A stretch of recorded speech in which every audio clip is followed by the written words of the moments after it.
kalgacalkani wajignaana aanu qabin sida foora galabeen fadal raaca ila tagay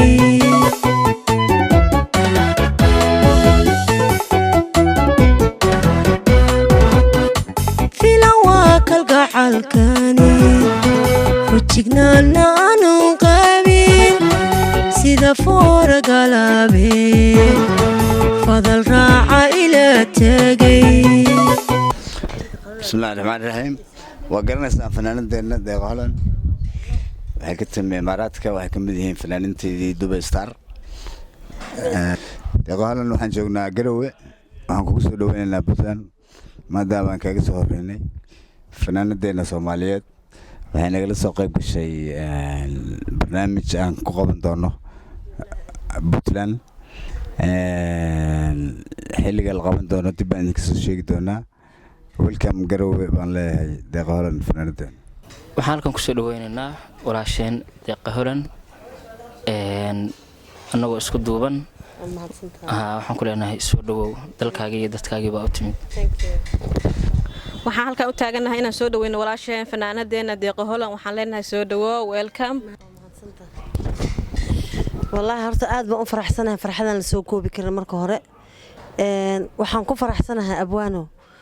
kooxdeeni oo ahayd magaceedu muxuu ahaayay ii sheeg Dubai Star inay wali nooshahay way dhimataan isla kooxda way kala tageen laakiin maanta aad baan ugu faraxsanahay ma sha Allah oo Garowe waliba ka taagan tahay ma sha Allah gabdhahayga quruxda badan oo i soo dhaweeyay walaalahay abwaankayga cameraman walaalkay aad baan idin wada salaamaya waan ku faraxsanahay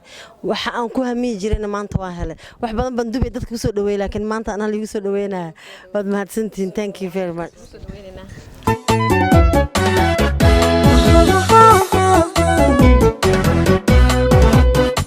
wamidigu fogaado anigoon ka fiirsanin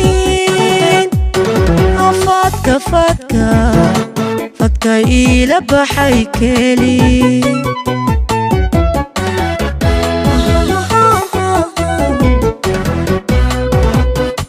wamidigu fogaado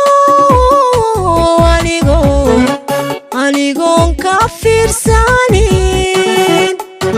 afadka fadka ila baxay keli